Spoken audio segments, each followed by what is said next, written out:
favorite songs on the radio. To this feeling, oh, I just want your everything, baby.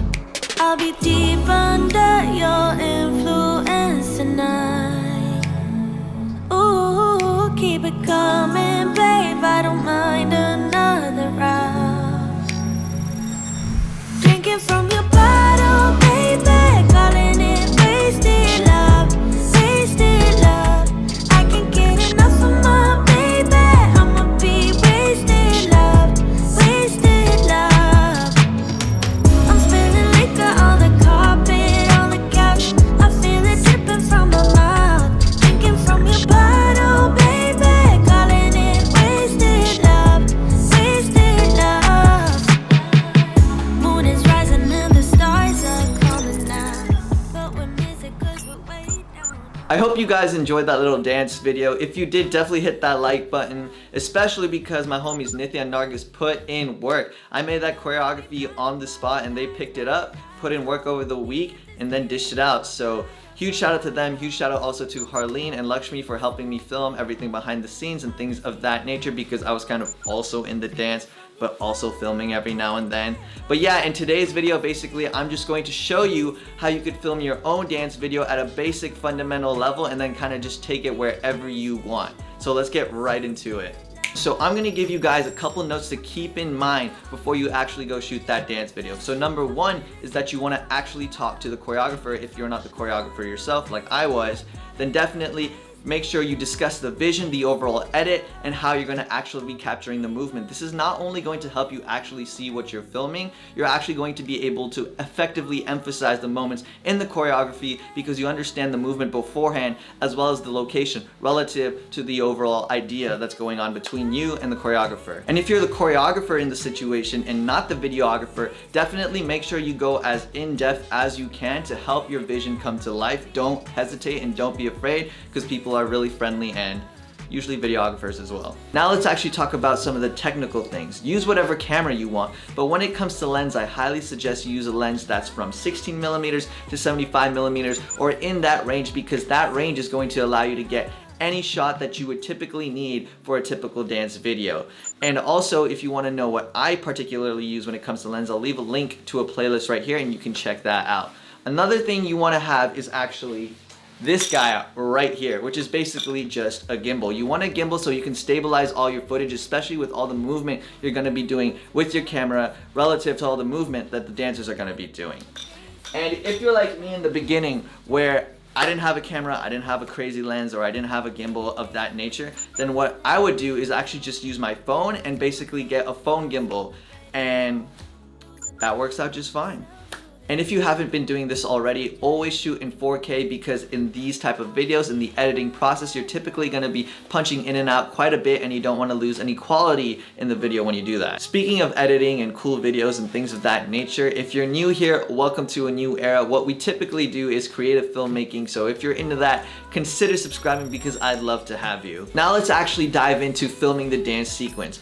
I'm a strong believer that you should have a little bit of an intro, but nothing longer than 15 seconds. You just want to set the vibe, set the tone, set the mood, get the vision in, and basically just go straight to the sequence. The idea here with the quick intro is basically just to set up the character for the dancers, as well as basically just subtly introduce your environment to enhance the experience of the dance in video format. In my particular case, you guys saw that the song was a little bit sad, a little bit more ponderous, and that's kind of what I went for, with me kind of being on my phone in this like isolated area with the bridge, going through the phone to the girls to give some context of the dancers in the situation, and then just kind of riding it out from there.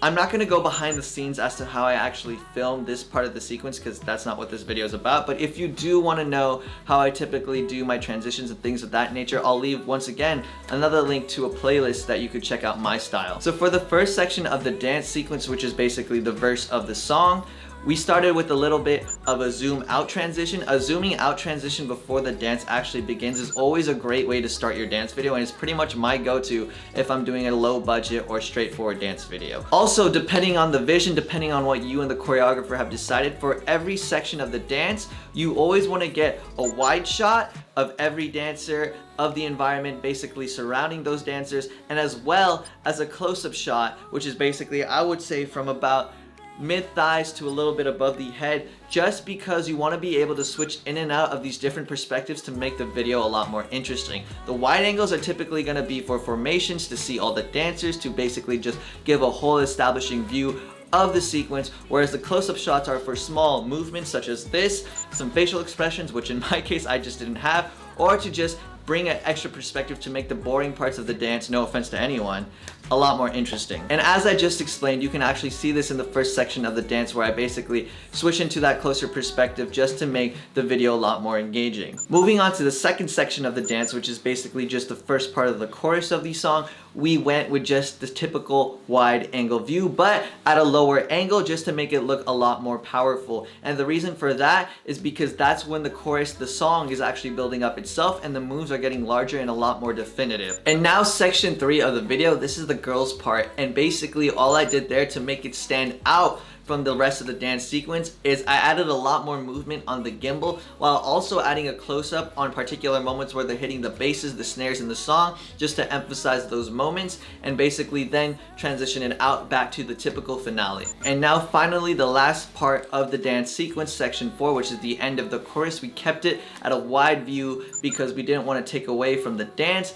And at the end, you may have noticed we zoomed in to the side of my shoulder, and the reason for that is to basically just transition into the final shot of the scene, which is a mirror to the intro, in order to give some closure to the viewers. And that's basically how you would film a dance sequence. Now that you actually know how to film a dance sequence and switch between the clips and whatnot, you should get a pretty good video right out of camera. But if you really want to take it to that next level, then you need to learn how to keyframe in the editing process, and keyframe to complement the movement of your camera as well as the movement of the dancers. And that I'm probably going to show in my live stream this weekend. So if you're around for that, you know, definitely chime in, because that's where you're going to learn about those things. And I'm sure in the future I'll probably make some video about editing and my keyframes and things of that nature. But until I learn how to actually make an editing tutorial, stay tuned. Anyways guys, make sure to like and subscribe. I appreciate every single one of you, and I will see you guys next Wednesday. Sorry, I forgot to snap out as usual.